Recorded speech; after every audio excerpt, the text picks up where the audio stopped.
She was 8 months pregnant, holding her 11-month-old son in her arms, standing in the foyer of her $12 million mansion. And her husband had just invited his mistress inside. What happened next would last only 47 seconds. But those 47 seconds would destroy her vision, shatter her marriage, and expose a monster hiding behind a millionaire's smile. He stood at the bottom of the stairs, watching, not moving, not helping, just watching. While the woman he loved beat the woman he married, she took 11 blows to the face. 11. And she never let go of her baby, not once. But here's what her husband didn't know. The security cameras were recording everything. And his emails? The ones planning this attack for months? The police found every single one. This is the story of a woman who lost half her sight but finally saw the truth. A man who had everything and lost it all. And a betrayal so shocking, so calculated, so cruel that it will stay with you long after the last word. This is 47 seconds, and it begins right now. The wine glass shattered against the marble floor. The sound echoed through the $12 million estate like a gunshot. Crystal fragments scattered across white stone. Red wine spread like blood. But it wasn't the breaking that made Laurel freeze. It was the smile on her husband's face as he watched. Laurel Hartwell stood in the kitchen of her Connecticut mansion. She was 32 years old, 8 months pregnant, and holding their 11-month-old son Oliver against her hip. The doorbell had rung 3 minutes ago. She had expected the grocery delivery. She had not expected Veronica Tate. Laurel recognized her immediately.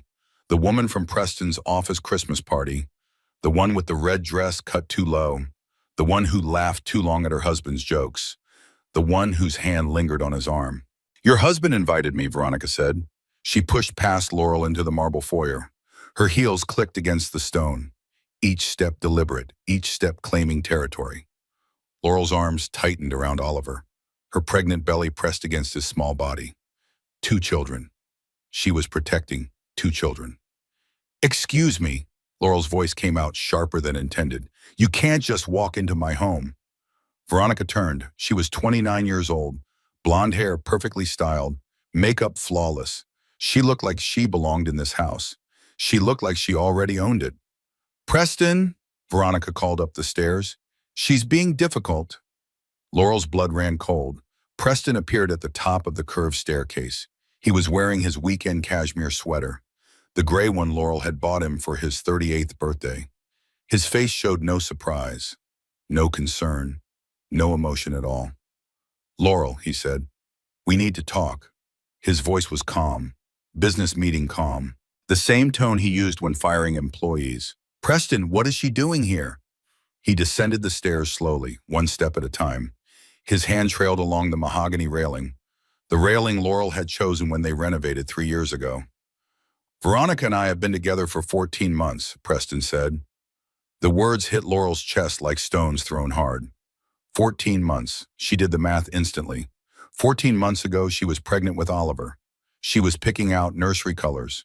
She was dreaming about their family. 14 months meant he was with this woman while Laurel gave birth, while she nursed their son through sleepless nights, while she recovered from the C-section, while she got pregnant again. He was with Veronica the entire time. "This marriage isn't working," Preston continued. He reached the bottom of the stairs. "You must have noticed." Laurel couldn't speak. Her throat had closed. Oliver squirmed against her hip, sensing his mother's distress. Veronica circled her like a predator. Slowly. Her perfume was expensive, cloying. It filled Laurel's nose and made her stomach turn.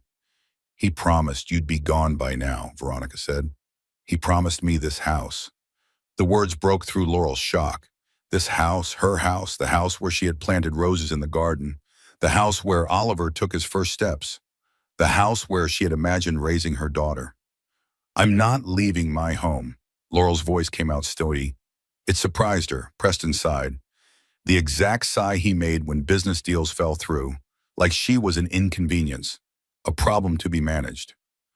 "Laurel, don't make this difficult." "Difficult?" Her laugh sounded foreign, hollow. "You brought your mistress into our home. I'm holding our son. I'm carrying our daughter. And you're telling me not to make this difficult?" Veronica's eyes flashed. Something dark moved behind them. Your daughter? She spat the words. Preston told me he's getting a paternity test. He doesn't believe that baby is his. The accusation was designed to wound. It succeeded. Laurel felt the blow in her chest, in her belly, in the place where her daughter kicked and rolled. But she didn't move, didn't cry, didn't break.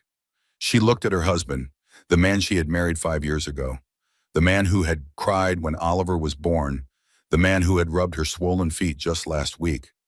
She looked at him and saw a stranger. Get out, Laurel said. Her voice was quiet, controlled. Get out of my house, both of you. Preston's jaw tightened. Laurel, be reasonable. I said get out. Veronica moved fast. Later, Laurel would remember the blur of motion, the flash of blonde hair, the click of heels on marble. The first blow caught her across the face while she was still holding Oliver. Laurel's head snapped to the side. Pain exploded through her cheekbone. Her vision went white. But she didn't drop her son.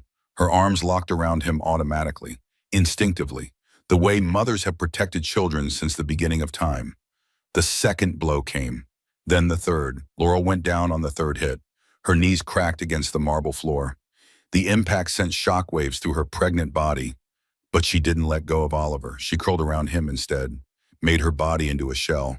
Her back, her shoulders, her head. Every part of her became armor for her son. The blows kept coming, fists against her skull, rings cutting her scalp, something hard and sharp. Later she would learn it was the crystal vase from the entry table.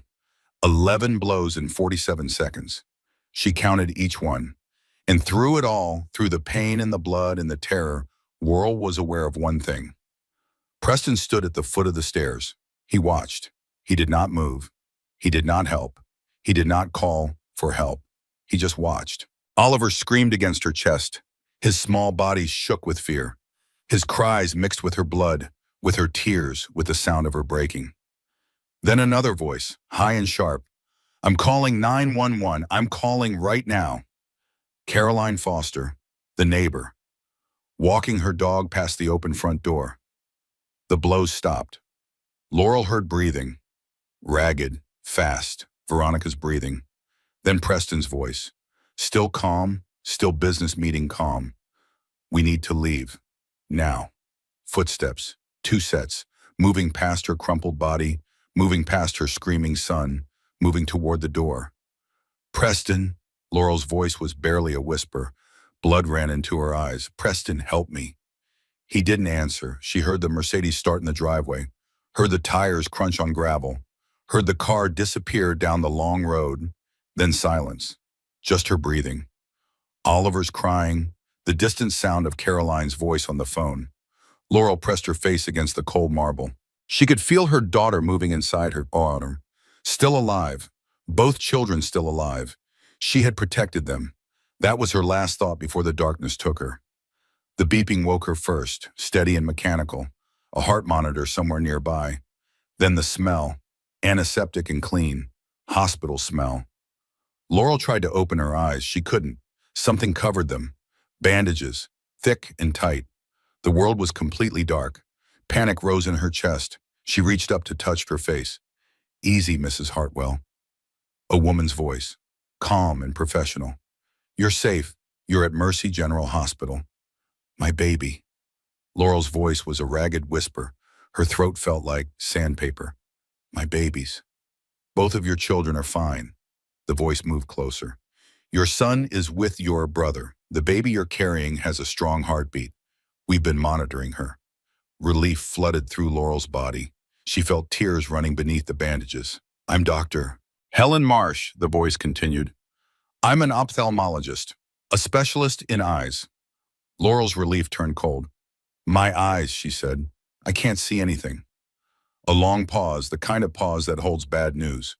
The trauma to your face was severe, Dr. Marsh said. There's significant damage to both corneas. Your left orbital bone is fractured. The swelling is substantial. What does that mean?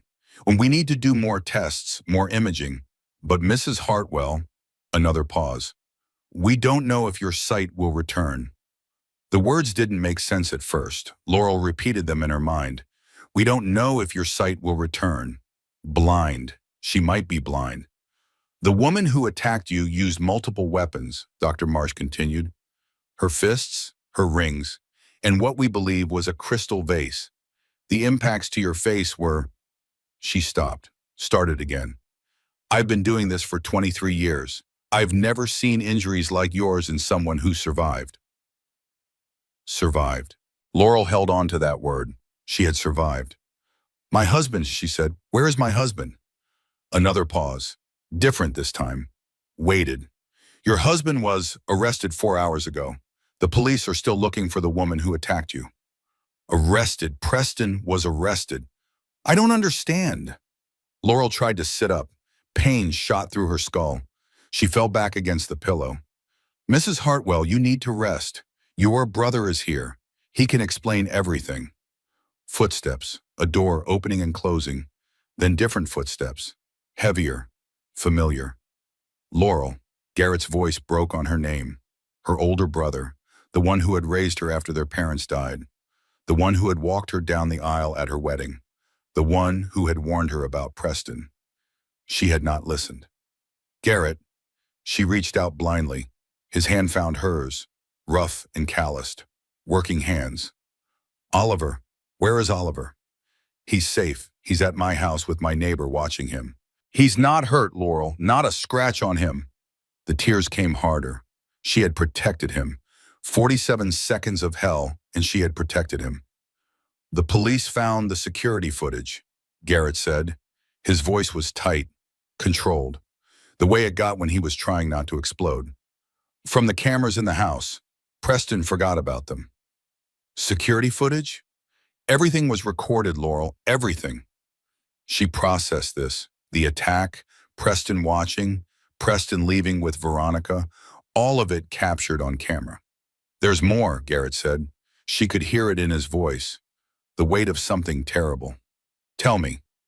The police found emails on Preston's computer between him and the woman who attacked you, Veronica Tate. They were planning this, Laurel, for months, discussing how to get you to leave. Different scenarios, a fake robbery, a car accident, a fall down the stairs. Laurel's blood turned to ice. 3 weeks ago, Preston wrote that if you wouldn't leave on your own, they would have to escalate. Escalate, the word hung in the darkness. He planned this, Laurel whispered. He wanted her to hurt me. The DA is charging him as an accessory to attempted murder. Attempted murder. Her husband, the father of her children. There's something else. Garrett's hand tightened on hers. The emails mention a life insurance policy. Preston took out a $10 million policy on you. 8 months ago. 8 months. She was pregnant with their daughter 8 months ago. Barely showing. Just starting to feel kicks. Preston took out a life insurance policy. $10 million. On her life. He wanted me dead, Laurel said. The words came out flat. Empty. Stating a fact. The DA thinks so. The insurance policy. The planning. The way he stood there and watched. Garrett's voice cracked. He might have wanted you dead, Laurel. So he could have everything. The house. The money. And whatever life he was building with that woman. Laurel lay in the darkness. The machines beeped around her. Her daughter kicked inside her. Her face throbbed with pain. Her husband had tried to have her killed. The man who had held her hand at their wedding. The man who had promised to love and protect her. The man who had cried when Oliver was born. He had stood at the bottom of the stairs and watched another woman try to kill her. And then he drove away. She remembered his face in those final moments. The smile when the wine glass shattered. The calm voice telling her not to make this difficult. He had been calm because he knew what was coming. He had planned it. He had invited Veronica over. He had orchestrated the confrontation. The only thing he hadn't planned for was Laurel's response. They expected her to fight back, to scream and hit and give them justification, self-defense, they would have claimed. The crazy pregnant wife attacked first. But Laurel hadn't fought back. She had curled around her baby instead. She had taken every blow. She had given them nothing, and the security cameras had captured everything. He watched. Laurel's voice was hollow. He just stood there and watched. The validation of that truth settled into her bones. Her husband was a monster, and she had married him, shared his bed, carried his children. She had loved him. That was the worst part. Through all of it, through all the signs she had ignored, she had loved him, and he had tried to have her killed. The police want to take your statement, Garrett said gently. When you're ready, but not now. You need to rest. You need to heal. My eyes, Laurel said. The doctor doesn't know if I'll see again. Garrett was silent for a long moment. One step at a time, he finally said. First you survive, then you heal, then you fight. Fight? He's not going to get away with this, Laurel. I won't let him. The cameras caught everything. The emails prove he planned it. The insurance policy shows motive. Garrett's voice hardened. Preston Hartwell is going to pay for what he did to you. I promise you that. Laurel closed her eyes behind the bandages. Not that it mattered. Everything was dark either way. She thought about fighting, about trials and testimony, and facing Preston across a courtroom. She thought about raising 2 children alone, possibly blind, definitely broken. She thought about the life she had imagined, the family she had dreamed of, the future that had shattered on a marble floor. All of it gone, and in its place only darkness. She had survived. But survival was just the beginning. 3 days passed in darkness. Laurel drifted in and out of consciousness. The pain medication made everything fuzzy. Dreams and memories blurred together. She dreamed of her wedding day, the white dress, the string quartet, Preston's face as she walked toward him. He had looked at her like she was everything. Now she knew what that look really meant. She was everything he needed. Money, status, a legitimate family. She was a means to an end. She woke to Garrett's voice. The police report came in, he said. Do you want me to read it? Yes, she needed to know every detail, every second of those 47 seconds that had destroyed her life. Garrett took a breath. She heard the paper rustling. The attack lasted 47 seconds. The suspect, Veronica Tate, struck the victim 11 times. Weapons used included closed fists, rings worn on both hands, and a crystal vase valued at approximately $1,200. $1,200. Laurel almost laughed. She had picked out that vase herself, a wedding gift from Preston's aunt. The victim sustained multiple facial fractures, a fractured left orbital bone, severe corneal damage to both eyes, multiple lacerations requiring 63 stitches. 63 stitches. Laurel raised her hand to her face. She could feel the bandages, thick, heavy, covering her eyes and most of her forehead. The victim's 11-month-old son was present during the attack. The victim was observed curling her body around the child, absorbing all blows with her back, shoulders, and head. The child sustained no injuries. No injuries. Oliver was not hurt. Laurel had done that. Through all of it, she had protected her son. The suspect's accomplice, Preston Hartwell, age 38, was observed on security footage standing at the base of the interior staircase throughout the attack. He did not intervene. He did not call for emergency services. He did not render aid to the victim. Garrett's voice grew tighter with each sentence. Following the attack, the suspect and accomplice were observed leaving the residence together in a vehicle registered to Preston Hartwell. They did not check on the victim or the child. They did not contact emergency services. They left. They just left. Laurel lying on the floor in her own blood, Oliver screaming, and they got in the car and drove away. Both suspects were apprehended 3 hours later at a hotel in New Haven. The suspect, Veronica Tate, had visible blood on her clothing and hands. She claimed the blood was her own. DNA testing has confirmed it belonged to the victim. Laurel's blood on Veronica's hands, on her clothes. Preston Hartwell has been charged with conspiracy to commit aggravated assault, accessory to attempted murder, and insurance fraud. Veronica Tate has been charged with aggravated assault, attempted murder, and assault of a pregnant woman. Garrett stopped reading. The room was silent except for the beeping monitors. There's more, Garrett said, about the emails. Tell me. The police found correspondence dating back 7 months. Preston and Veronica discussing how to end your marriage. At first, they planned for Preston to simply file for divorce. Claim you were mentally unstable. Try to get full custody of Oliver. Mentally unstable. Laurel remembered the arguments. The times Preston had told her she was overreacting, imagining things, being paranoid, gaslighting. He had been gaslighting her for months. But then you got pregnant again, Garrett continued. And that changed things. Another child meant more custody complications, more child support, more ties to you. He didn't want her, Laurel whispered. Our daughter, he didn't want her. The emails suggest he was angry about the pregnancy. He thought you had planned it deliberately. Laurel almost laughed again. She hadn't planned it, neither had Preston, but he was always careful with protection. Always controlled about family planning, except for one night, 8 months ago, his birthday, too much champagne, a rare moment of spontaneity. That one night had created their daughter, and apparently it had sealed Laurel's fate. 3 weeks before the attack, Garrett said, Preston wrote to Veronica that they needed to escalate, that waiting for a divorce wasn't working, that you needed to be removed from the equation. Removed from the equation, like she was a business problem, an obstacle to be eliminated. He mentioned the life insurance policy, said it would solve their financial concerns, that once you were gone, everything would be simpler. Once you were gone, Laurel understood now. The attack wasn't just about getting her to leave. It was about getting her killed. Veronica was supposed to beat her to death, or at least beat her badly enough that she would lose the baby, that she would die from complications. The only thing that had saved her was Caroline Foster, the neighbor walking her dog, hearing the commotion, calling 911. If Caroline hadn't been there, Veronica wouldn't have stopped. Laurel would be dead. There's one more thing, Garrett said. His voice changed, heavier. What? Veronica's mother contacted the DA's office. She wants to give a statement. She has information about Preston. What kind of information? Garrett paused. Laurel, you're not Preston's first wife. You're his fourth. The words didn't make sense. What?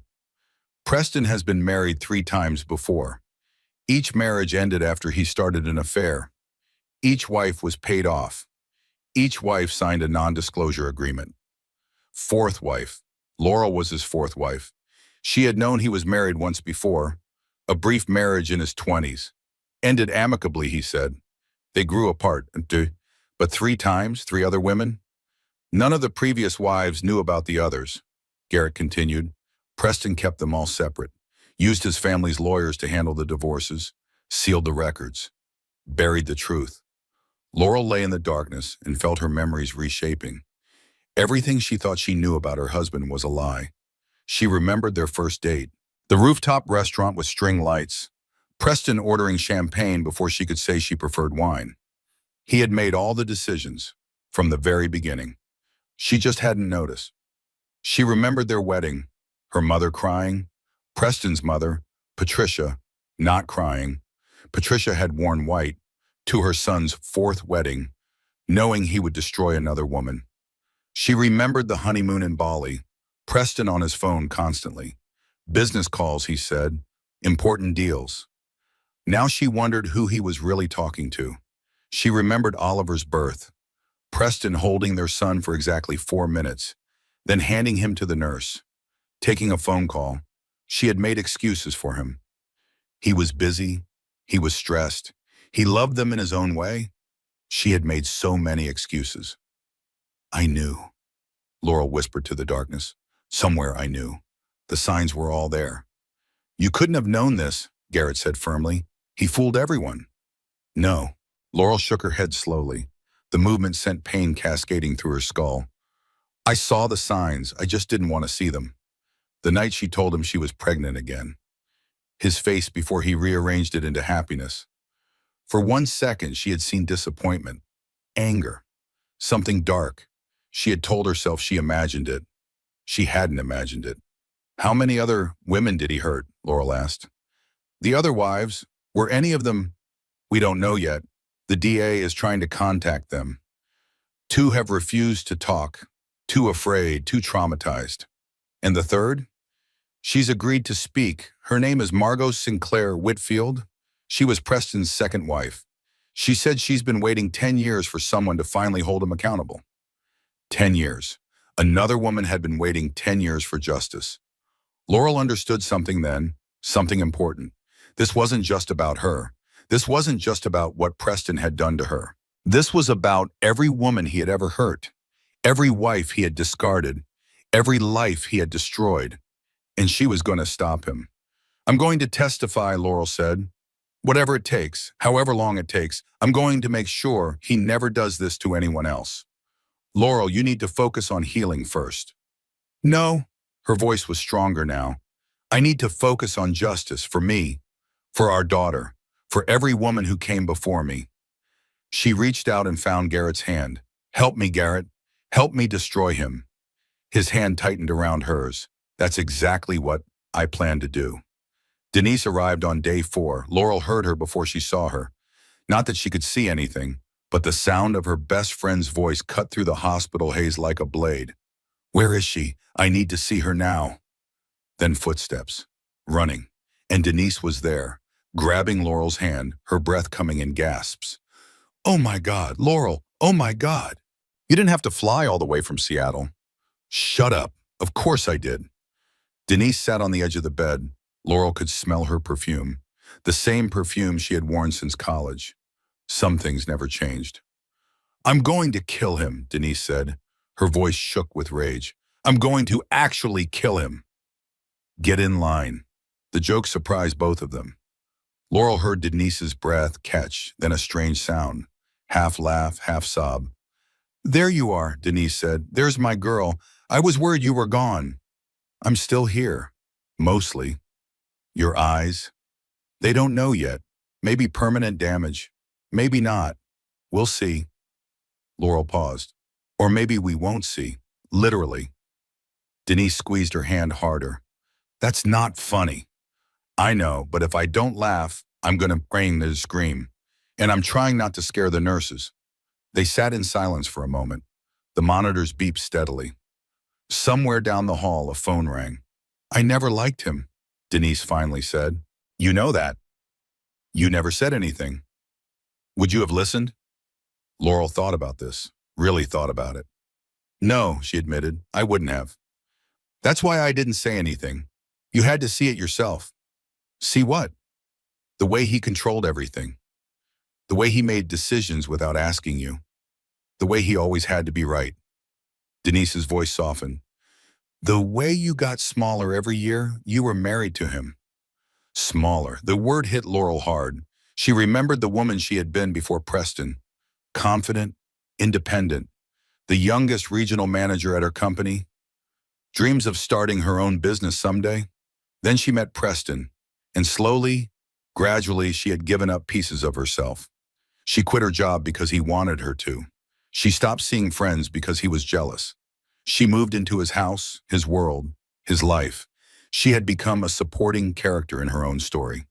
I didn't see it, Laurel whispered. Or I saw it, and I told myself it was normal. It's what abusers do. They chip away at you so slowly you don't notice until there's nothing left. He never hit me. Before this, I mean. He never...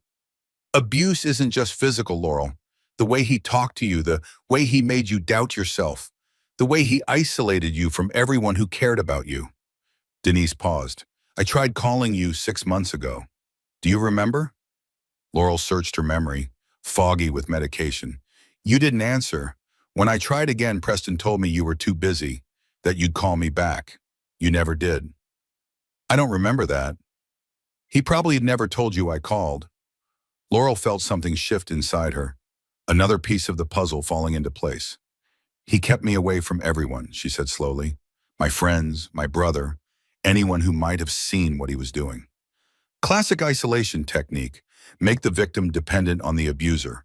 Remove all other support systems. When did you become an expert on domestic abuse? When my best friend married a monster and I couldn't figure out how to save her. The words hung in the air, heavy with guilt, heavy with love. I'm sorry, Laurel said. I should have listened to you. Don't apologize. Just survive. Just get through this. And then we make him pay. Every cent, every year of his freedom, everything he has. Denise's voice was fierce now, protective. The same voice she had used in college when someone hurt Laurel's feelings. The same voice that said, I will fight for you no matter what. The DA says the case is strong, Laurel said. The security footage, the emails, the life insurance policy. It's more than strong, it's airtight. But Preston has money. His family has money. They'll hire the best lawyers. Let them. Denise squeezed her hand again. Let them hire every lawyer in the country. The video shows him standing there while you got beaten nearly to death. No lawyer can explain that away. Laura wanted to believe her. She wanted to believe that justice was possible, that Preston would face consequences for what he had done. But she knew how the world worked. Rich men escape punishment all the time. Money bought freedom. Money bought silence. Money bought justice. His mother came to see me yesterday, Garrett said from the doorway. Laurel turned toward his voice. She hadn't heard him come in. Patricia? She wanted to offer you $12 million to drop the charges, sign a non-disclosure agreement, go away quietly. $12 million, more money than Laurel had ever imagined having. What did you tell her? I told her to get out before I called security. Garrett's voice was tight with anger. I told her that her son was going to prison no matter how much money she threw at the problem. She'll try again, Denise said. People like that always try again. Let her try. Laurel's voice surprised her with its strength. I don't want his money. I want him in prison.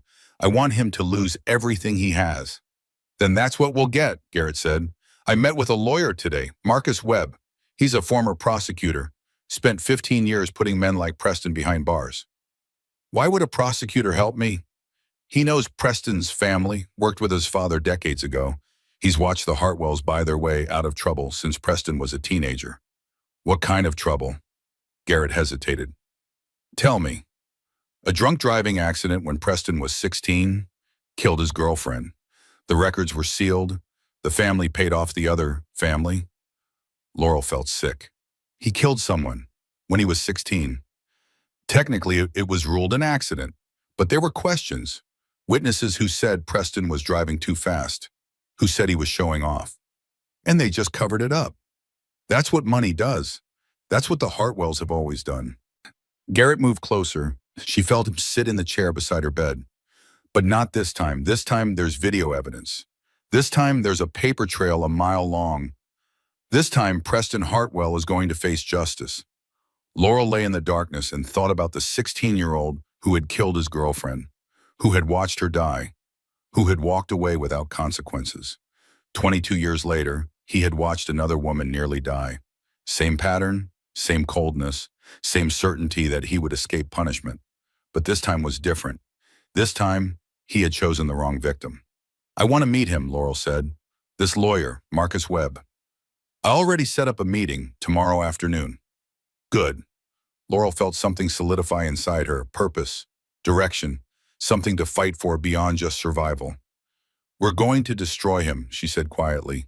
Every lie he told, every woman he hurt, every crime he buried, we're going to bring it all into the light. We are, Denise agreed. We are, Garrett confirmed. And in the darkness, Laurel began to see something she hadn't seen since the attack. A future. 1 week after the attack, Dr. Marsh removed Laurel's bandages. The room was quiet. Garrett and Denise waited in the hallway, just Laurel and the doctor, alone with whatever came next. I need you to keep your eyes closed until I tell you to open them, Marsh said. The light might be overwhelming at first. Laurel felt the bandages unwinding, layer by layer. The pressure eased on her face. We were able to repair some of the corneal damage in your right eye, Dr. Marsh continued. The surgery went as well as we could have hoped. And my left eye, he said, Mom. A pause. And the damage to your left eye was too severe. I'm sorry, Mrs. Hartwell. The vision in that eye will not return. Laurel absorbed this, half blind. She would be half blind for the rest of her life. Can I open my eyes now? Yes, slowly. The room is dimmed. Laurel opened her eyes. At first, everything was blurry. Shapes without definition, colors bleeding into each other. Then slowly, her right eye began to focus. She could see Dr. Marsh standing beside her, a blur of gray hair and white coat. She could see the hospital room. Blurred but there, the window, the monitors, the chair where Garrett had sat for hours. Her left eye showed nothing, just darkness, a permanent shadow. What do you see? Dr. Marsh asked. Shapes, colors. It's blurry, but I can see something. That's excellent news. With time and therapy, your right eye should improve significantly. You may need glasses for fine detail work, but you should be able to function relatively normally. Normally, Laurel almost laughed at the word. Nothing would ever be normal again. What about driving, she asked. Working? Taking care of my children? All of those things are possible. Many people live full lives with vision in only one eye. You'll adapt. Humans are remarkably adaptable. Laurel looked around the room again, turned her head to compensate for the lost vision on her left side. She would learn to turn her head, to check her blind side, to navigate a world that was now half shadow. Can I see my son? She asked. I'll send him in. A few minutes later, the door opened. Small footsteps. Then Garrett's voice. Oliver, look, Mommy's awake. Laurel turned toward the sound, and there he was, blurry, imperfect. But there, her son, toddling toward her with his arms outstretched. His face round and uncertain. She dropped to her knees on the hospital floor. Oliver, baby, come here. He ran to her. She caught him in her arms, pressed her face against his hair, breathed in the smell of him. She could see him, not perfectly, not clearly, but she could see him. The tears came then, relief and grief and rage all mixed together. She held her son and cried on the hospital floor. Cried for what she had lost. Cried for what she had kept. Cried for the long road ahead. Later that afternoon, Marcus Webb came for their meeting. He was older than Laurel had expected. 52 years old, gray at the temples, dressed in a simple navy suit. His eyes were sharp, intelligent, the eyes of a man who had seen terrible things and refused to look away. Mrs. Hartwell, he said, thank you for meeting with me. Thank you for taking my case. He sat in the chair across from her bed. His movements were economical, precise. I've reviewed all the evidence, the security footage, the emails, the financial records. He paused. I've also spoken with the DA's office about the life insurance policy. What did they say? Preston took out that policy 8 months ago, shortly after you announced your pregnancy. The policy names him as the sole beneficiary. He took it out because of the baby. That's what the evidence suggests. A second child meant more complications if he wanted to leave the marriage. More child support, more custody issues. Marcus leaned forward. But if you died, everything would be simpler. He'd have the insurance money. He'd have primary custody of Oliver as the surviving parent. And he could marry Veronica without any of the messiness of divorce. Laurel felt the anger rising again, cold and sharp. He planned to kill me. The DA is pursuing that theory. The emails don't explicitly state it, but the circumstantial evidence is strong. What about Veronica? What does she say? She's claiming Preston manipulated her, that she was emotionally dependent on him, that she didn't know the attack would go so far. Do you believe that? I believe Veronica Tate is a violent woman who nearly beat you to death while you held your infant son. Marcus's voice was flat, certain. I also believe she's terrified of spending the rest of her life in prison. If we offer her a deal to testify against Preston, she might take it. You want to let her off easy? I want to make sure Preston Hartwell never hurts anyone again. If that means giving Veronica a reduced sentence in exchange for testimony, I'll make that trade. Laurel considered this. The woman who had destroyed her vision, who had tried to kill her, getting a lighter sentence. But Marcus was right. Preston was the real monster. He had planned this. He had invited Veronica over. He had stood and watched. Veronica was just the weapon. Preston was the one who aimed her. Do it, Laurel said. Whatever it takes to put him away. Do it. Marcus nodded. There's something else you should know. I've made contact with Preston's second ex-wife, Margot Sinclair Whitfield. Garrett mentioned her. She's willing to testify. Her NDA has a clause that becomes void if Preston is charged with a violent crime.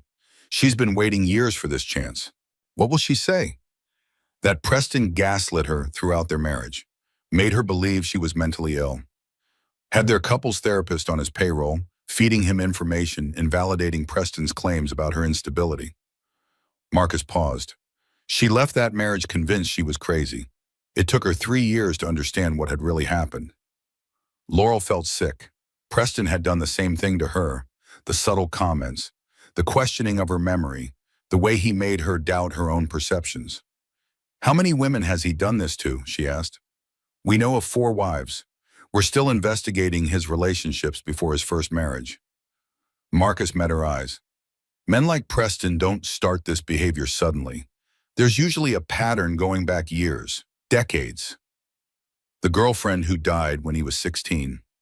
You know about that. Garrett told me. Marcus nodded slowly. I was a young assistant DA when that happened. I saw the evidence. The witnesses.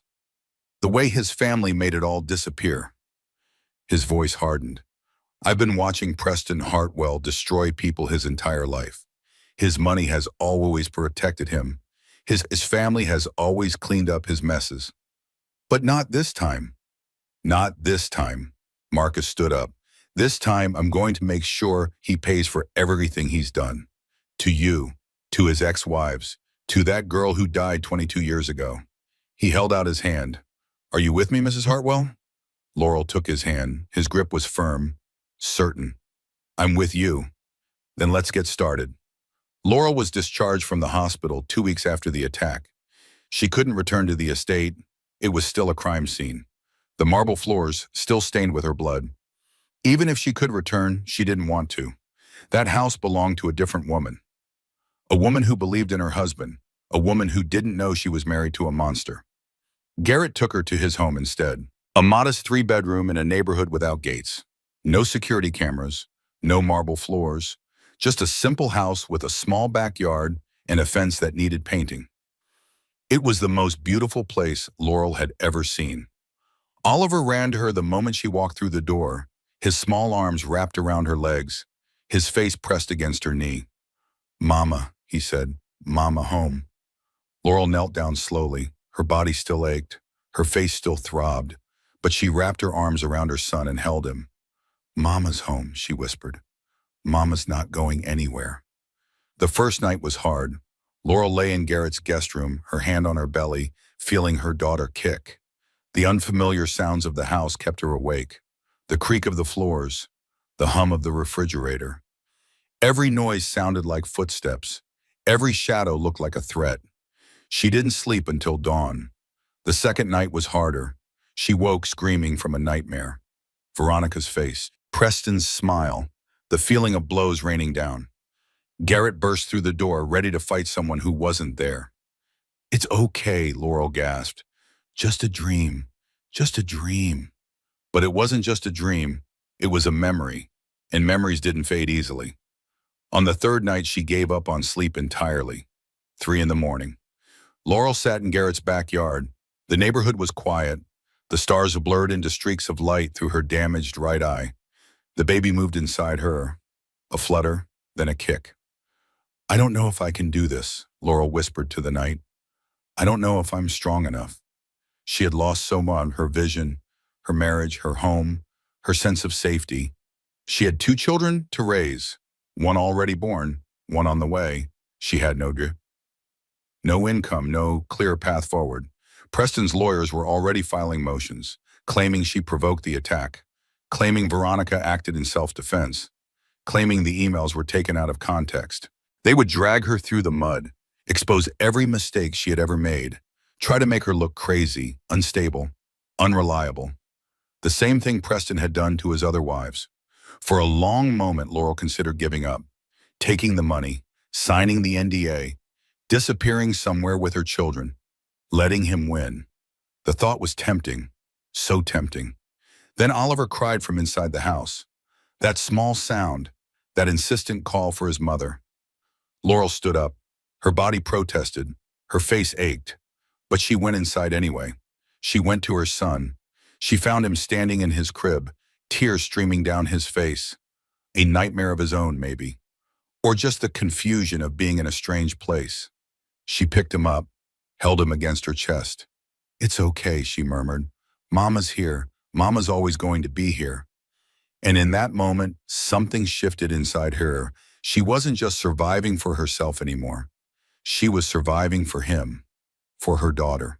For every woman Preston had hurt, giving up wasn't an option. Running away wasn't an option. The only option was forward, through the pain, through the fear, through whatever came next. We're going to be okay, she told Oliver. I promise, we're going to be okay." She didn't know if it was true, but she said it anyway. And somehow in the darkness, it started to feel possible. The next morning, Laurel called Marcus Webb. "I want to see the security footage," she said. "Mrs. Hartwell, I don't think that's a good idea. I need to see it. I need to see exactly what he did." Marcus was silent for a long moment. "All right, I'll have it ready this afternoon." Garrett drove her to Marcus's office, a simple building downtown. No fancy lobby, no pretentious artwork, just a conference room with a television screen and the worst 47 seconds of her life. "Are you sure about this?" Marcus asked. "Play it." The screen flickered to life. She watched herself open the front door, watched Veronica push past her, watched Preston descend the stairs with that calm, controlled expression.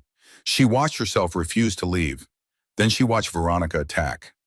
Even knowing what was coming, Laurel flinched. The first blow, the second, the third. On screen, she went down, curled around Oliver, absorbed blow after blow after blow, and there was Preston, standing at the bottom of the stairs, his hands in his pockets, his face expressionless. 47 seconds. He watched for 47 seconds. Then he walked to Veronica, took her arm, let her out. He never looked back, never checked on his wife, never reached for his son. He just left. The footage ended. Laurel sat in silence. Her hands were shaking. Tears ran down her face. But underneath the grief, she felt something else. Rage. Pure, burning rage. "I want copies of everything," she said. Her voice was steady despite the tears. "Every email, every financial record, every piece of evidence." "Of course. And I want to talk to the other wives. All of them. Every woman Preston has ever hurt." "That might not be possible. 2 of them have refused to cooperate." "Then convince them." Laurel turned to face Marcus. "Tell them what he did to me. Show them the footage. Make them understand that if we don't stop him now, there will be more victims." Marcus studied her for a long moment. "You've changed," he said finally. "I've woken up." She stood up. Her legs were steady. Her vision was clear, at least on the right side. "Preston thought he could destroy me. He thought he could beat me down and make me disappear like all the others." She straightened her spine. He was wrong. Patricia Hartwell's second visit came 3 weeks after the first. This time she came to Marcus Webb's office. This time she wasn't there to offer money. She was there to see the truth. "I need to review all the evidence," Patricia said. Her voice was clipped, professional, but something beneath it was cracking. Marcus looked at Laurel. This was her decision. Laurel studied her mother-in-law, the woman who had worn white to her son's wedding, the woman who had never once showed warmth or approval, the woman who had offered $12 million to make Laurel disappear. "Show her, Borisha," Laurel said. They started with the emails. Patricia read in silence. Her face grew paler with each page. Her hands began to tremble. She read about the plans to make Laurel leave, the discussion of various accidents, the celebration when the life insurance policy was approved. She read her son's words describing his wife as an obstacle to be removed. When she finished the emails, Marcus played the security footage. Patricia watched her son stand motionless while Veronica beat Laurel. She watched him take his mistress's hand and walk away without looking back.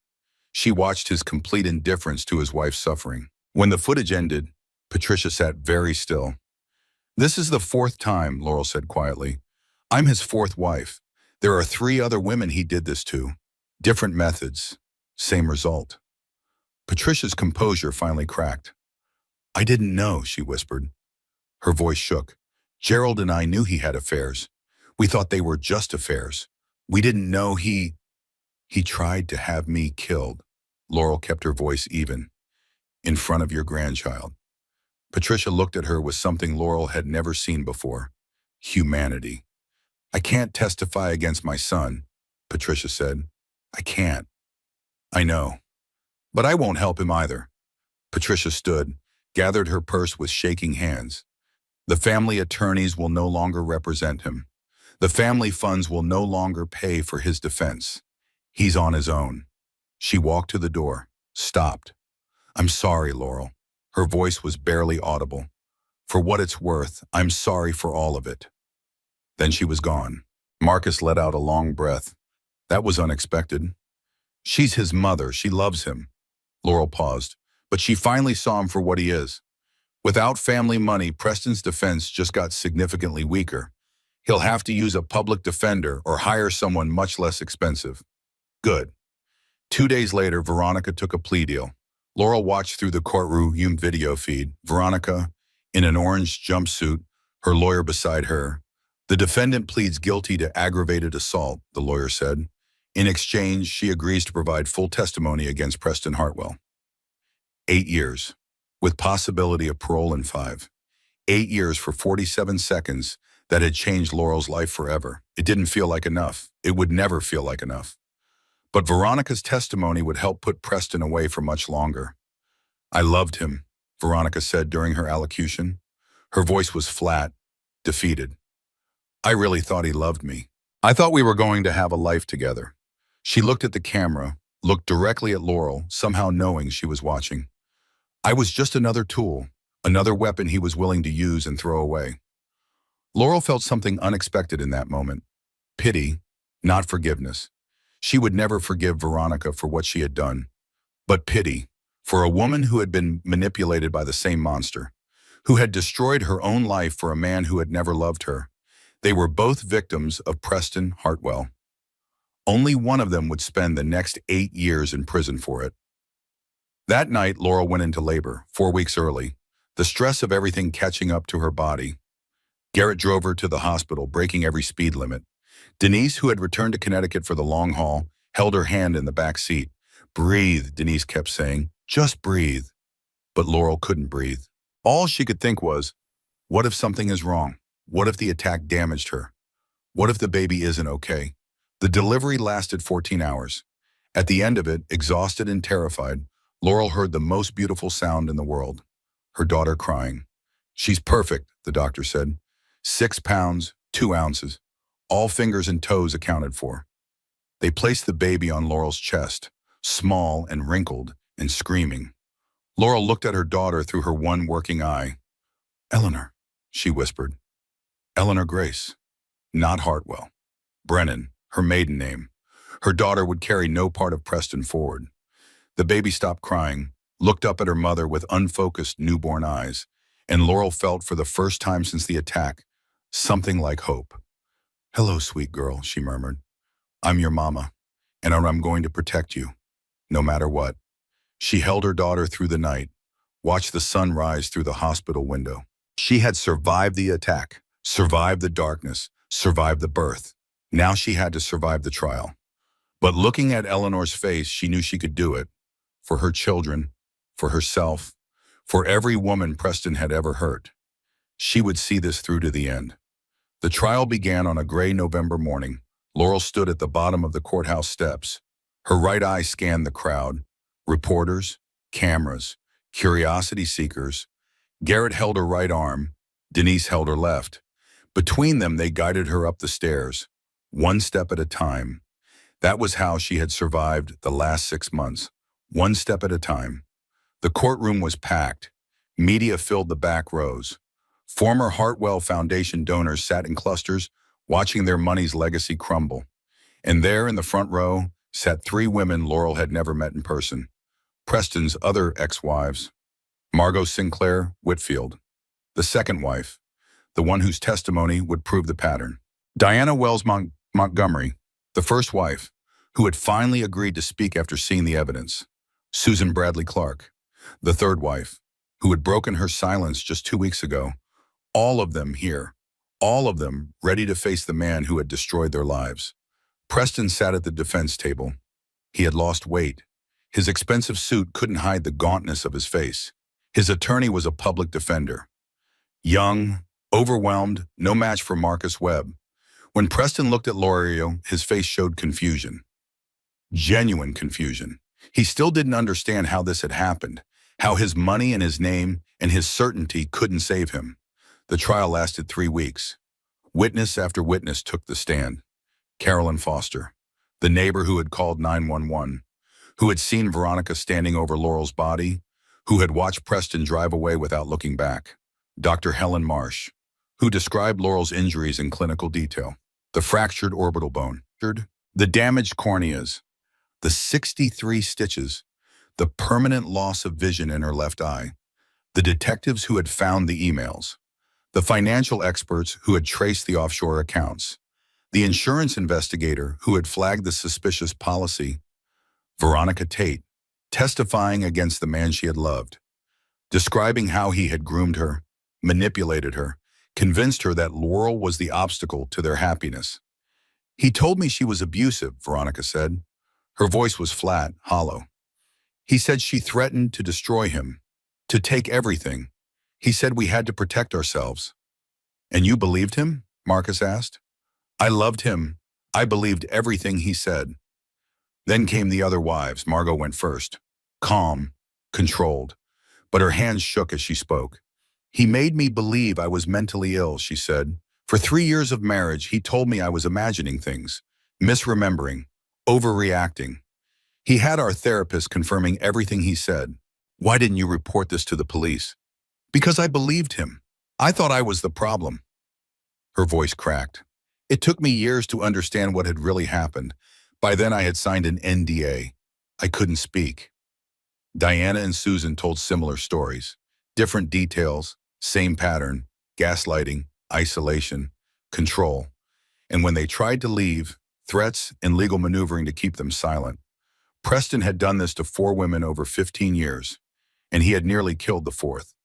Finally, it was Laurel's turn. She took the stand, faced the crowded courtroom, faced her husband. Marcus led her through her story, the morning of the attack, the doorbell, Veronica's arrival, Preston's calm announcement that their marriage was over. What happened next? Marcus asked. Veronica attacked me. She hit me 11 times in 47 seconds. Were you able to defend yourself? I was holding our son. He was 11 months old. Laurel's voice stayed steady. If I fought back, I might drop him. If I let go to protect my face, she might hurt him instead. So I did the only thing I could do. What was that? I curled around him. I took every blow. I protected my child. The courtroom was silent. And your husband? Marcus asked. What did Preston do during the attack? Laurel turned to look at Preston directly. For the first time since the trial began. He watched. He stood at the bottom of the stairs and he watched. And when it was over, he didn't call for help. He didn't check on his son. He took his mistress's arm and walked out the door. Did he say anything? He said, "We need to leave now." Laurel paused. Those were his exact words. And what were you doing at that moment? I was lying on the floor in my own blood, holding our baby, unable to see, not knowing if our daughter was still alive inside me. She let the words hang in the air. He planned it, she said quietly. He invited her over. He wrote emails about removing me. He took out life insurance so he would profit from my death. Her voice grew stronger. My husband tried to have me killed, and he stood there and watched it happen. The defense attorney tried to cross-examine her, tried to suggest she had provoked the attack, tried to imply her memory was unreliable. Laurel answered every question calmly, clearly, without emotion. She had spent 6 months preparing for this moment. She was ready. When she stepped down from the stand, she caught Preston's eye one final time. He looked away first. The jury deliberated for 4 hours. Laurel sat in the hallway with Garrett and Denise, with the other wives who had become, unexpectedly, friends. None of them spoke. There was nothing to say. Either the system would work or it wouldn't. Either Preston would face justice or he would walk away. After 4 hours, the bailiff called them back. The jury filed in. The foreman stood. On the charge of conspiracy to commit aggravated assault, how does the jury find? Guilty. On the charge of accessory to attempted murder, how does the jury find? Guilty. On the charge of insurance fraud, how does the jury find? Guilty. On the charge of witness intimidation, how does the jury find? Guilty. 4 counts, 4 guilty verdicts. The courtroom erupted, reporters shouting, cameras flashing. Laurel sat very still. She watched Preston's face as the verdicts were read. Watched the confusion turn to shock. Watched the shock turn to fear. He looked like a man who had finally understood that his money couldn't save him, that his name couldn't protect him, that he was going to prison, The judge scheduled sentencing for 2 weeks later. When it came, Laurel was there, front row, her children at home with Denise, but their pictures in her heart. Preston Edward Hartwell, the judge said, you have been found guilty of crimes that demonstrate a profound contempt for human life and human dignity. Preston stood in his prison jumpsuit. No expensive suit, no family money, no army of lawyers, just a man facing consequences for the first time in his life. Your actions resulted in permanent injury to your wife. You conspired to have her harmed. You profited from her pain. And when given the chance to show remorse, you have shown only contempt for these proceedings. The judge paused. I sentence you to 22 years in federal prison. You will not be eligible for parole for 18 years. This court is adjourned. 22 years. Laurel watched as the marshals led Preston away. He looked back once. His face still showed that same confusion. He would never understand. Men like Preston never did. But he would spend the next 2 decades paying for what he had done. And that was enough. 6 months after the sentencing. The morning light filtered through the kitchen window of Laurel's new house, soft and golden. The kind of light that felt like forgiveness. She stood at the counter making coffee. The machine gurgled and hissed. Steam rose from the carafe. The smell of fresh grounds filled the small kitchen. This house was nothing like the estate. No marble floors, no crystal chandeliers, no 12-foot ceilings designed to impress. Just a modest 4-bedroom in a neighborhood where children rode bicycles on the sidewalks, where neighbors waved from their porches, where the biggest drama was whose turn it was to host the block party. Laurel had bought it with the settlement money. The civil case had been brutal. Preston's lawyers had fought every dollar, but in the end, the evidence was too overwhelming. The jury had awarded her everything she asked for: his offshore accounts, traced and frozen, his investments, liquidated, his precious real estate portfolio, sold at auction. The man who had once controlled $12 million in assets now had nothing but a prison cell and a public defender's business card. She could have bought something grander with the settlement: a penthouse in Manhattan, a beachfront property in the Hamptons. Something that would have made Preston's jaw drop. But she didn't want grand anymore. She wanted warm. This house was warm. The kitchen had yellow walls that reminded her of sunshine. The living room had a fireplace that actually worked. The backyard was small, but it had a swing set and room for a garden. It felt like a home, a real home, not a showplace designed to impress business associates, not a prison disguised as a mansion, just a home where her children could grow up safe and loved. Oliver's voice drifted in from the living room. Mama, look. Laurel poured her coffee and walked to the doorway. Her son sat on the carpet surrounded by wooden blocks. He was 2 years old now, walking confidently, running actually, getting into everything, starting to form sentences that made her heart swell with pride. What did you make, baby? Tower, he pointed at his creation, a precarious stack of blocks that leaned dangerously to one side. Tall tower. That's a very tall tower. Good job. Oliver beamed. That smile. It still caught her off guard sometimes. How pure it was. How untouched by everything that had happened. He didn't remember the attack. Dr. Marsh had assured her of that. At 11 months old, his brain hadn't been capable of forming lasting memories of trauma. He would never remember lying in his mother's arms while a stranger beat her nearly to death. Small mercies. Laurel sipped her coffee and watched him play. Her right eye tracked his movements easily now. She had learned to compensate for the blind left side, learned to turn her head, to check her shadow zone, to navigate a world that was now half darkness. It had been hard at first. She had bumped into door frames, misjudged distances, spilled more drinks than she could count. But humans were adaptable. Dr. Marsh had been right about that. She had adapted. A cry came from upstairs. Eleanor, waking from her morning nap. I'll be right back, baby, Laurel told Oliver. Don't knock down your tower. She climbed the stairs carefully. Her depth perception was still imperfect. Stairs required concentration. Eleanor's nursery was painted pale lavender. Laurel had chosen the color herself. No interior designer, no consultation with Preston about what would photograph well for his social media. Just a mother picking a color she thought her daughter would like. Eleanor stood in her crib, chubby hands gripping the rail. She was 6 months old now, healthy and strong, growing bigger every day. When she saw Laurel, her face split into a gummy smile. "Good morning, sweet girl." Laurel lifted her daughter from the crib, pressed her nose against Eleanor's soft hair, breathed in that baby smell. "Did you have good dreams?" Eleanor babbled something incomprehensible, her version of conversation. "I agree completely," Laurel said seriously. "Very insightful." She carried Eleanor downstairs, settled into the rocking chair by the window, began the morning nursing routine. Outside, a cardinal landed on the bird feeder Garrett had installed last week. Red against the green leaves, bright and alive. Laurel watched it with her working eye. She had started noticing things like this, small beauties she had overlooked before. The way morning light caught dust motes, the sound of Oliver's laughter, the weight of Eleanor in her arms. When you lost something as fundamental as half your vision, you learn to appreciate what remained. The doorbell rang.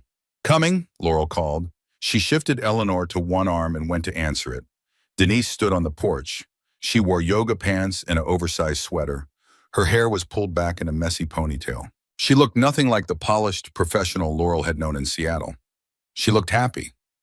"Good morning, sunshine." Denise stepped inside without waiting for an invitation. "Ready for tonight?" "As ready as I'll ever be."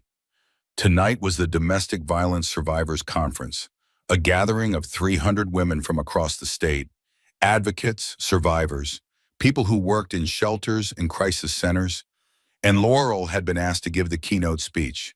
The invitation had come 2 months ago.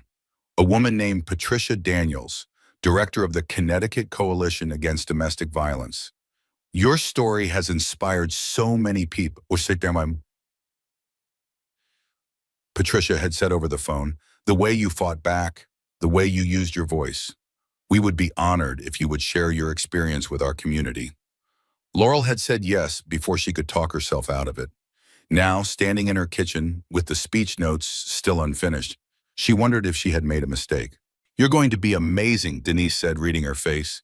"You've practiced that speech 100 times. Practicing in my bathroom mirrors is different from standing in front of 300 strangers. They're not strangers, they're survivors, just like you." Denise took Eleanor from Laurel's arms. "Now go get ready. I'll watch the monsters." "Oliver's in the living room." "I know. I can hear this tower crashing from here." Right on cue, the sound of wooden blocks clattering against hardwood floor echoed through the house, followed by Oliver's delighted laugh. "Uh-oh," he shouted. "Fall down." Laurel smiled despite her nerves. He's been doing that all morning, building and destroying, building and destroying. "Sounds like therapy," Denise observed, "healthy processing of destructive urges." "He's too." "Early start," Laurel laughed, a real laugh.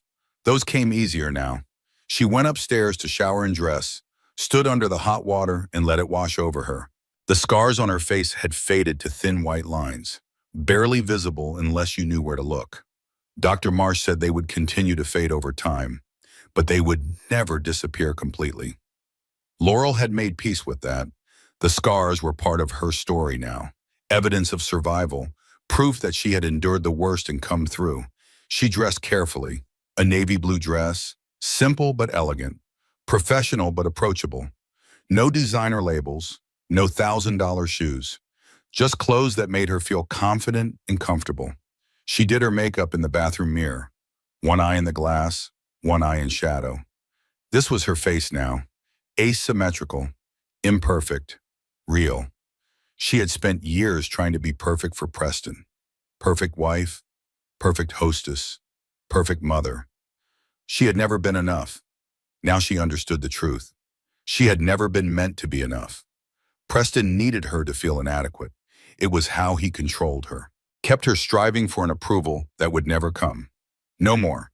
She was done seeking approval from men who would never give it, done shrinking herself to fit someone else's expectations. She was Laurel Brennan now, scarred and strong, broken and rebuilt. And tonight, she would share that journey with 300 women who needed to hear it. The conference was held at the Hartford Grand Hotel, a massive ballroom filled with round tables draped in white cloth. Laurel stood backstage, her heart hammering against her ribs. Through a gap in the curtains, she could see the crowd. Women of all ages, all backgrounds, some in professional attire, some in casual clothes, some with visible injuries, most with invisible ones. 300 survivors, 300 stories like hers. Marcus Webb appeared beside her. "How are you feeling?" "Terrified." "Good," he smiled. "That means you care." "Then what if I freeze? What if I forget everything I plan to say?" "Then you'll speak from the heart. That's what they want to hear anyway." Laurel took a deep breath, then another. "Thank you," she said, "for everything. I couldn't have done this without you. You did all the hard work. I just provided legal support. You gave me hope when I had none. You showed me that justice was possible." Marcus was quiet for a moment.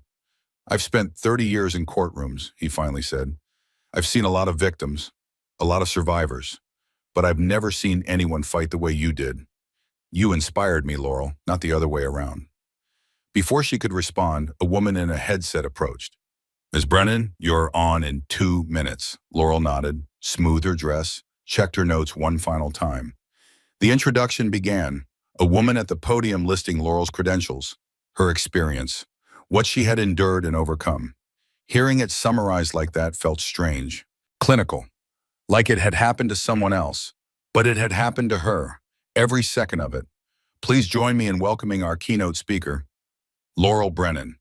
The applause was overwhelming. Laurel walked onto the stage. The lights were bright, blinding almost. She couldn't see individual faces, just shapes, movement. The impression of hundreds of people watching her. She reached the podium, adjusted the microphone. The applause faded. Silence, 300 women waiting to hear her story. Laurel took a breath. "People ask me what I lost," she began. Her voice was steady, stronger than she expected. "And the list is long." She paused, let the silence build. Wool vision in one eye.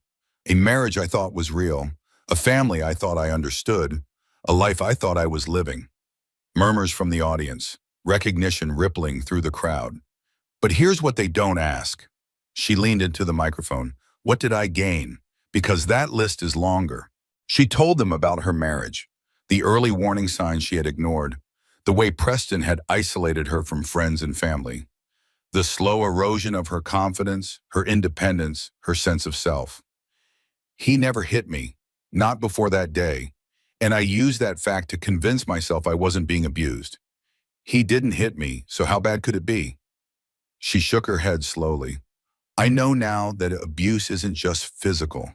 The way he talked to me, the way he questioned my memory, the way he made me feel crazy for noticing things that were real. That was abuse too. I just didn't have the language for it."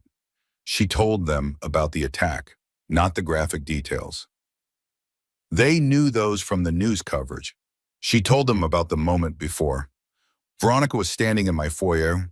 My husband was at the top of the stairs, and something inside me shifted. I knew in that moment that everything I believed about my marriage was a lie." She told them about the 47 seconds. "I was holding my son, 11 months old. If I fought back, I might drop him. If I let go to protect myself, she might hurt him. So I made a choice. I curled around my baby. I took every blow." Her voice wavered slightly. She paused, collected herself. "That was the hardest thing I've ever done. And the most important. My son wasn't hurt. My daughter survived. I survived." She told them about the aftermath. "I had a moment, 3 in the morning, sitting in my brother's backyard, 8 months pregnant, half blind, completely alone, and I thought about giving up." Complete silence in the ballroom. "I thought about taking his money, signing away my voice, disappearing somewhere quiet and letting him win." She looked out at the blurred faces, "But then my son cried, and I went to him, and I realized something that changed everything." She straightened her spine. "I wasn't just fighting for myself anymore. I was fighting for my children, for the women he had hurt before me, for the women he might hurt after. Giving up wasn't just about me, it was about all of them." She told them about the trial, the other wives who had come forward, the evidence that proved the pattern. 4 marriages, 4 women gaslit and manipulated and discarded. I was just the first one he tried to kill. She told them about the verdict, the sentencing. 22 years. I watched them lead him away in handcuffs, and I felt something I hadn't expected. Not triumph, not even relief. I felt tired, bone-deep exhaustion from fighting so hard for so long. She paused. But underneath the exhaustion, something else. Peace, finally peace. She'd reached the part of her speech she had practiced most, the part that mattered most. I learned something in that courtroom, something I want all of you to hear. She looked directly at the crowd. Even though she couldn't see their faces clearly, she wanted them to feel her looking. Strength isn't about not falling. It's about what you do when you're on the ground. She thought of herself, curled around Oliver, blood running into her eyes. I didn't fight back that day. I took every hit, and for a long time I wondered if that made me weak, if I should have defended myself more aggressively. She shook her head. But I know now that what I did was its own kind of strength, protecting my child, absorbing the blows, surviving. That was the strongest thing I've ever done. She took a deep breath. The prison door was open the whole time. I was my own warden, thinking I could love him into being better, thinking I could be good enough to earn his kindness, thinking I was the problem. Her voice grew stronger. I wasn't the problem. I was never the problem. He was the problem, and I was the prisoner who finally realized there was no lock on the door. She looked at the crowd one final time. Some of you are in the dark right now. Some of you can't see your way forward. Some of you are wondering if you deserve better, if escape is possible, if you have the strength to survive. She smiled, a real smile. I promise you, you deserve so much better. Escape is possible, and you have more strength than you know. She paused. Sometimes you have to lose your sight to finally see clearly. The applause was thunderous. 300 women on their feet, clapping, crying, reaching toward her with their hands raised. Laurel stood at the podium and let it wash over her. She had done it, shared her story, opened her wounds for strangers to see. And in doing so, she had found something unexpected. Healing. Not complete healing. That would take years more, maybe a lifetime. But a step forward, a piece of herself reclaimed.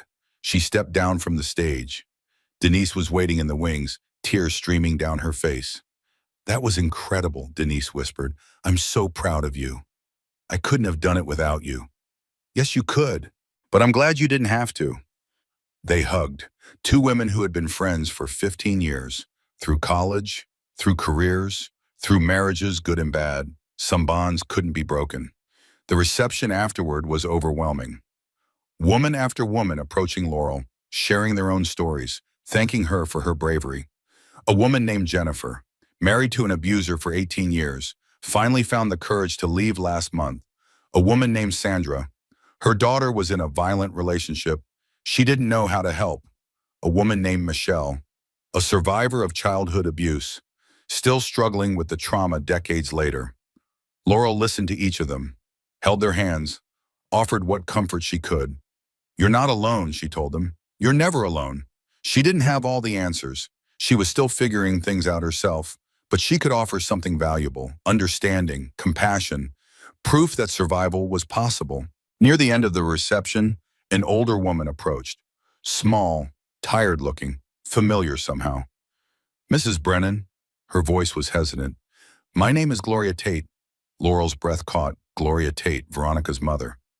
I know I shouldn't be here, Gloria said quickly. I'll leave if you want, but my daughter asked me to give you something. She's been watching the news coverage of your recovery. She wanted you to have this. Gloria held out an envelope. Her hands were shaking. Laurel took it slowly. The envelope was thin, just a single page inside, probably. She's in therapy now, Gloria continued. Real therapy, not the kind Preston paid for. She's starting to understand what she did, what she really did. Laurel looked at the envelope as chairman's, such a small thing to contain so much weight. How is she? The words surprised her. She hadn't meant to ask about Veronica's well-being. She's struggling. The other inmates know what she did. Attacking a pregnant woman holding a baby. Gloria's voice broke. She gets no sympathy in there. But she says she deserves it. She says she deserves worse. Laurel thought about Veronica, the woman who had destroyed her vision, who had nearly killed Isher. She couldn't forgive her. She would never forgive her. But she could acknowledge a complicated truth. Veronica had been a weapon. But Preston had been the one who aimed her. "Thank you for bringing this," Laurel said quietly. "I'll read it later." Gloria nodded, wiped her eyes, turned to leave. "Mrs. Tate?" Gloria stopped. "Your daughter made her own choices. She's responsible for what she did. But she was also manipulated by a very dangerous man." Laurel paused. "I hope the therapy helps her. For her sake, and for yours." Gloria stared at her for a long moment. Then she nodded once and walked away. Laurel slipped the envelope into her purse. She would read it later, in private, when she had the strength to face whatever was inside. The drive home was quiet. Denise dozed in the passenger seat. The highway stretched dark ahead. Laurel drove carefully. Her night vision was compromised. She avoided highways after sunset when possible. But tonight had been worth the exception. She pulled into her driveway at 10:30. The house was dark except for a lamp in the living room window. Garrett had stayed with the children. She found him on the couch, asleep with the television muted. Oliver's baby monitor beside him. Eleanor's too. Laurel didn't wake him. She climbed the stairs quietly, checked on her children. Oliver sprawled across his toddler bed. Stuffed animals surrounded him like an army, his face peaceful in sleep. Eleanor curled in her crib, one hand clutching her favorite blanket, her breathing slow and steady. Both safe, both loved, both unaware of the horrors their mother had endured. Laurel stood in the doorway and watched them sleep. This was why she had fought, why she had testified, why she had stood on that stage tonight and ripped open her wounds for strangers. For them, for a future where they would never know their father's cruelty firsthand. She went to her own room, sat on the edge of the bed, pulled out the envelope from her purse. She stared at it for a long moment. Then she opened it.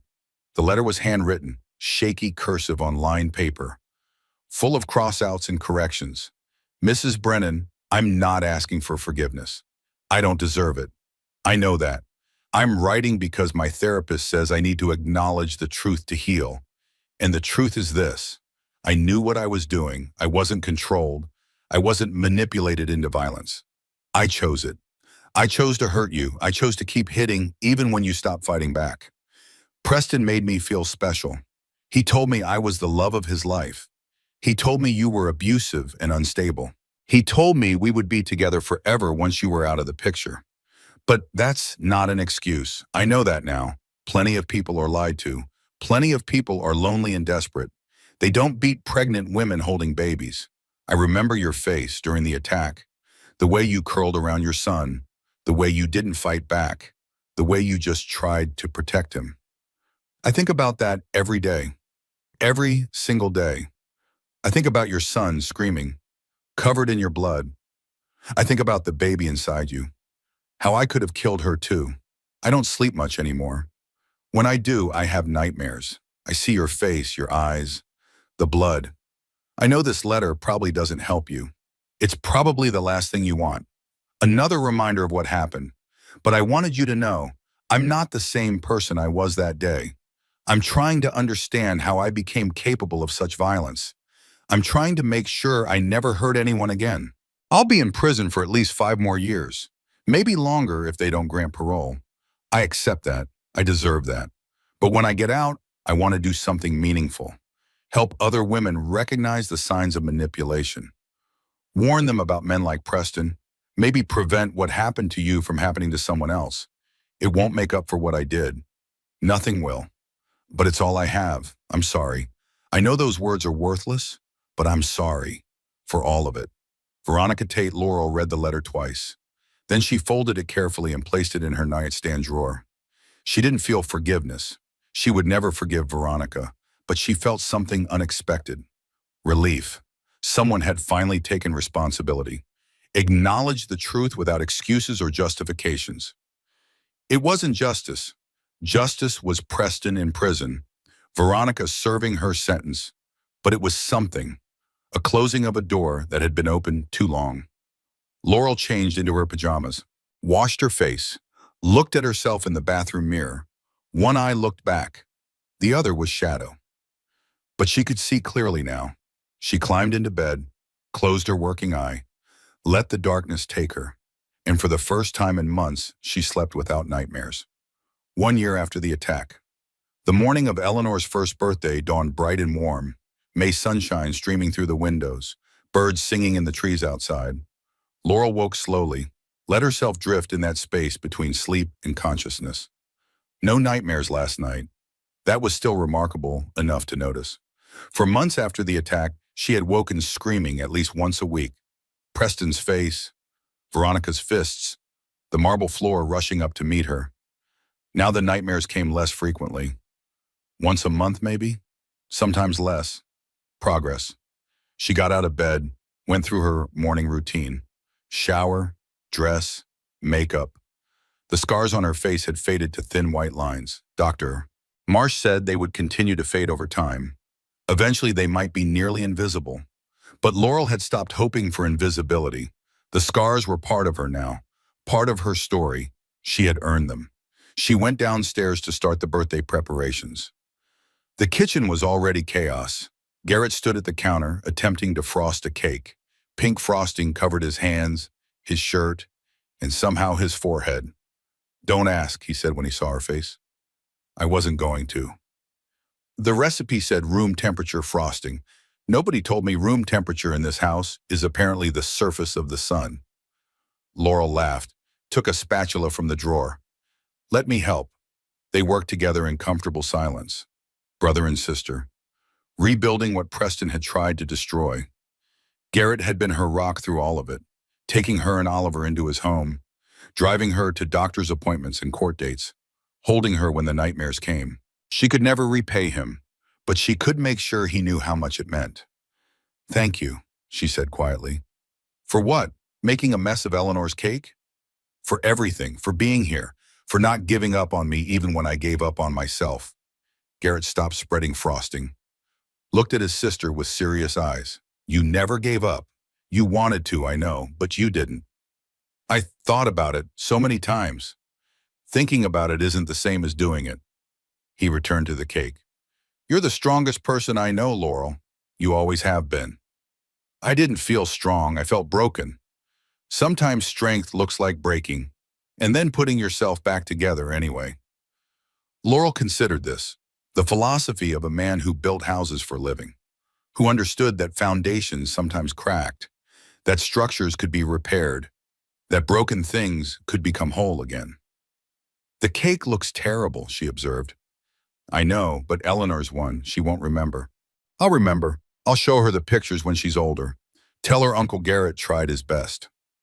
"You're a cruel woman." "I learned it from the best." They smiled at each other, brother and sister, survivors. The doorbell rang at noon. Denise arrived first, carrying bags full of decorations, pink streamers, pink balloons, a banner that said, "Happy Birthday" in glittery letters. "I may have gone overboard," she admitted. "You think?" "She's 1 year old. She deserves overboard." Marcus Webb arrived at 1. He had become more than a lawyer over the past year, more like family. "I brought a gift," he said, holding up a wrapped package. "Nothing fancy, just something I thought she might like." "You didn't have to bring anything." "I wanted to." He smiled. "I don't have grandchildren of my own. Let me spoil yours." The other guests trickled in throughout the afternoon. Margot Sinclair Whitfield, Preston's second ex-wife, now one of Laurel's closest friends. Diana Wells Montgomery, the first wife, finally emerging from decades of silence.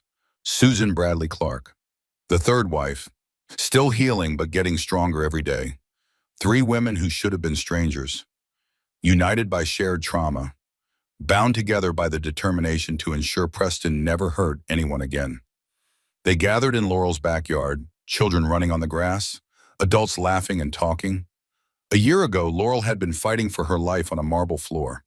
Today, she was hosting a birthday party for her daughter. The transformation still felt surreal sometimes. Oliver chased Bubbles across the yard, 2 years old and fearless. His laughter rang out like bells. Eleanor sat in her high chair, watching everything with wide eyes.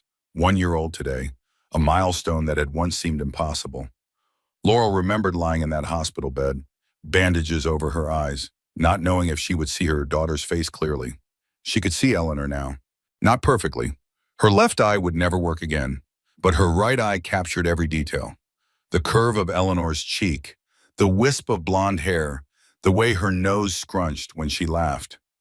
Beautiful. Her daughter was beautiful. "Time for cake," Denise announced. They gathered around the table. Garrett brought out his disaster of a creation, pink frosting sliding off the sides. One candle stuck crookedly in the center. It was perfect. "Happy birthday to you," they sang together. "Happy birthday to you. Happy birthday, dear Eleanor. Happy birthday to you." Laurel helped Eleanor blow out the candle, made a wish on her daughter's behalf. "May you always be safe. May you always be loved. May you always know your worth." Eleanor grabbed a fistful of cake and shoved it in her mouth. Pink frosting everywhere. In her hair, on her dress, up her nose somehow. Everyone laughed. Cameras clicked, a moment of pure, uncomplicated joy. Laurel held on to it, stored it in her memory. These were the moments that mattered, the ones she had almost lost. After cake, after presents, after Oliver fell asleep on the grass and had to be carried inside, the adults gathered on the back porch. The sun was setting, golden light painting everything soft and warm. Denise poured wine. Margot arranged cheese on a plate. Susan and Diana talked quietly about their latest therapy sessions. Marcus sat beside Laurel on the porch swing. "I testified at his parole hearing yesterday," he said quietly. "Thought you should know." Laurel had known the hearing was coming. Preston's first chance at early release, reduced from the original 18-year minimum due to some legal technicality. What happened? Denied unanimously. Relief washed through her. She hadn't realized how much tension she had been carrying. The board said he showed no genuine remorse, still claiming innocence, still insisting he was the victim of a conspiracy. Marcus shook his head. "Men like Preston never change. They just get older." "How long until the next hearing?" 3 years, and we'll be there again. All of us, making sure he stays exactly where he belongs." Laurel nodded. The vigilance would never end. Not completely, but that was okay. Some battles were worth fighting forever. Her phone buzzed. A text from an unfamiliar number. "Congratulations on Eleanor's birthday. I saw the photos on your foundation's website. She's beautiful. I hope she grows up knowing how strong her mother is." No signature, but Laurel knew who it was from. Veronica. She had been paroled 3 months ago. Good behavior, completed therapy, demonstrated genuine rehabilitation. Laurel had received a letter first, then occasional messages. Nothing demanding, nothing invasive. Just a woman trying to make amends in the only way she could. Laurel hadn't responded. She wasn't ready for that. Might never be ready. But she hadn't blocked the number either. Progress came in strange forms sometimes. She put the phone away, returned her attention to the moment. Denise was telling a story about her latest dating disaster. Margot was laughing so hard she was crying. Susan and Diana had joined in, comparing notes on their own post-divorce experiences. Women healing together, supporting each other, building new lives from the wreckage of old ones. This was what survival looked like, not just enduring, thriving. "I have news," Laurel said when the laughter faded. Everyone turned to look at her. "The book comes out next month." Cheers erupted, hugs exchanged, more wine poured. The book, her memoir, 47 seconds. She had spent 6 months writing it, reliving every painful moment, putting her truth on paper for the world to see. The publisher had paid her more money than she had expected, said her story would help countless women recognize the signs of abuse, would give them hope that escape was possible. Laurel didn't care about the money. She had enough money. She cared about the message. "I want all of you to be at the launch event," she said. "All of you. You're part of this story too." Margot took her hand. "We wouldn't miss it." Diana nodded. Susan wiped her eyes. They had all contributed to the book, shared their own experiences, given Laurel permission to include their stories alongside hers. A collective testimony against one man's decades of abuse. Preston would hate it. would rage about it from his prison cell, would probably try to sue for defamation.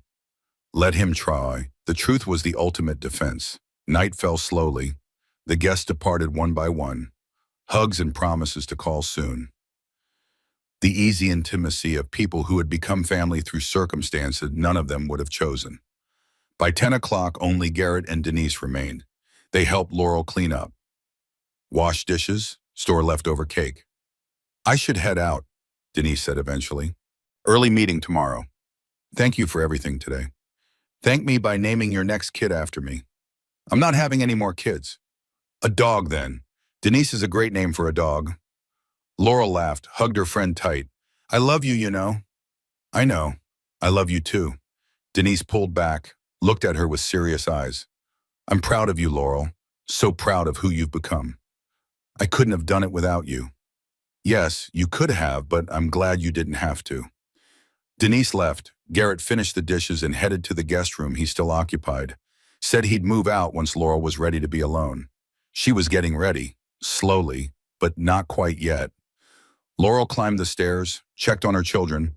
Oliver sprawled across his toddler bed, arms and legs everywhere, stuffed animals forming a protective ring around him. He was dreaming. She could see his eyes moving beneath closed lids. Hoped the dreams were good ones. Eleanor curled in her crib, one hand clutching her favorite blanket, the other wrapped around a new stuffed elephant from Uncle Garrett. 1 year old, a whole year since her birth, since those terrifying hours of early labor, since the moment Laurel first held her daughter and promised to protect her forever. She had kept that promise, would keep it for the rest of her life. She stood in the doorway, watching her children sleep. A year ago, she had been lying on a marble floor, blood in her eyes, pain everywhere, wondering if she would live to see another sunrise. She had lived, more than lived. She had fought, testified, won. Preston was in prison. His money was gone. His reputation was destroyed. His family had abandoned him. He had lost everything, and she had gained everything. 2 beautiful children, a home filled with love, friends who had become family, a voice that was helping other women find their own strength. It wasn't the life she had imagined, not the future she had planned. It was better. Laurel went to her bedroom, stood by the window. The moon was full. Its light silvered the backyard. The swing set cast long shadows on the grass. A year ago, she couldn't see the moon at all. Couldn't see anything. Just darkness and fear. Now she could see. Not perfectly.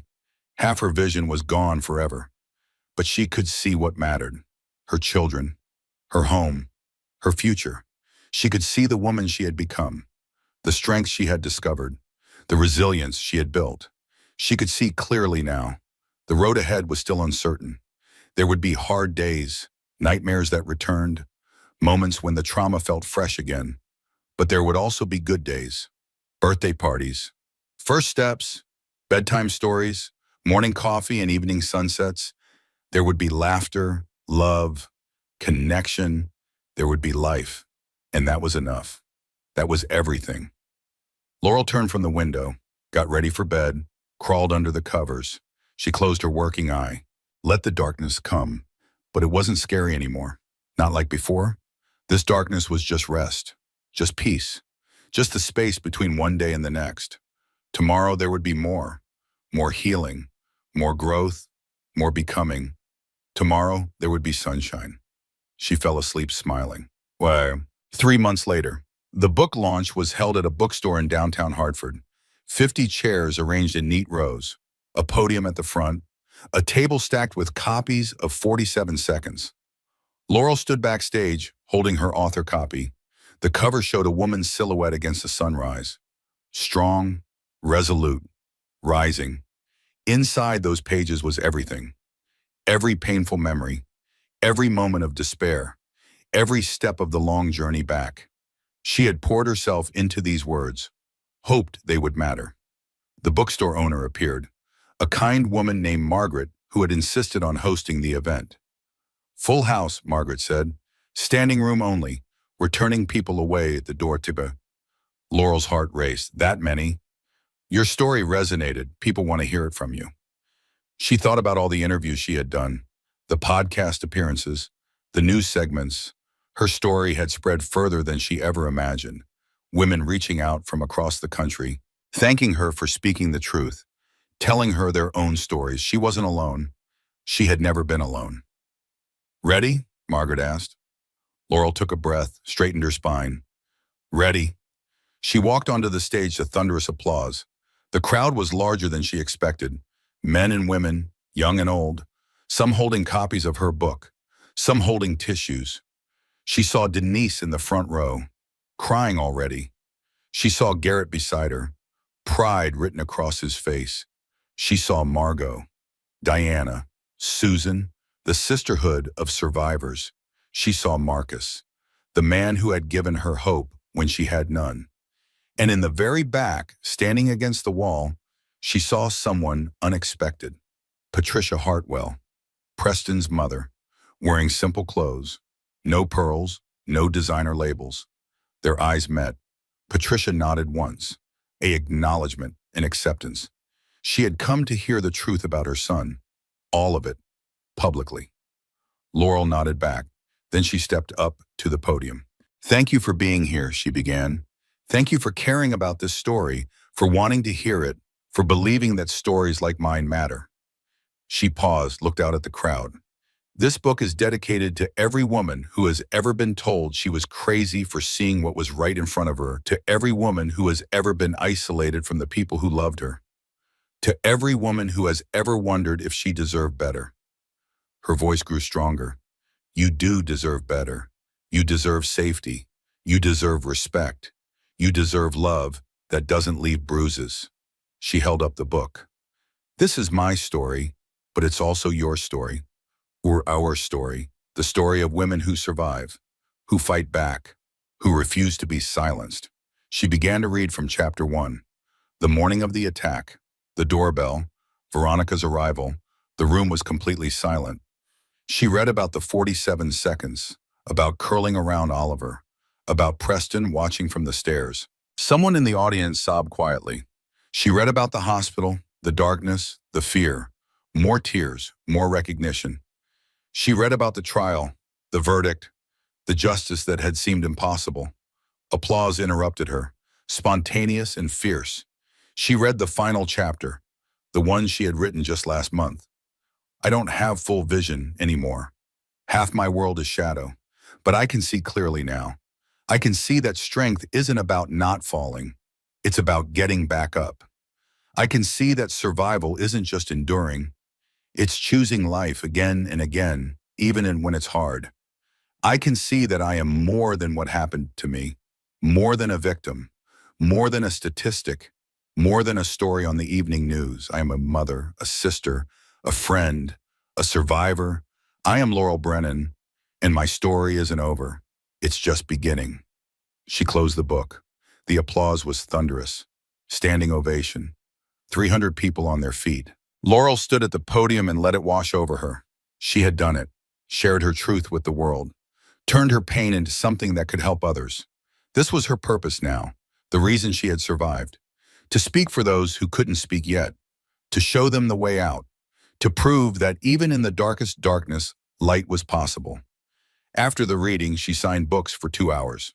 Woman after woman approached the table, shared their own stories, asked for advice, thanked her for her courage.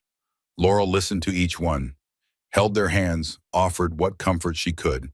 "You're not alone," she told them. "You're never alone." At the end of the night, after the crowd dispersed, Patricia Hartwell approached. They stood face to face, victim and mother of perpetrator. "I read the book," Patricia said quietly. "All of it. And I'm sorry for everything, for not seeing who my son really was, for protecting him when I should have stopped him, for all the women he hurt because I looked the other way." Her voice cracked. "I can't undo what he did, what I enabled, but I can try to do better. The Hartwell Foundation is being restructured. All of its funding is being redirected to domestic violence programs.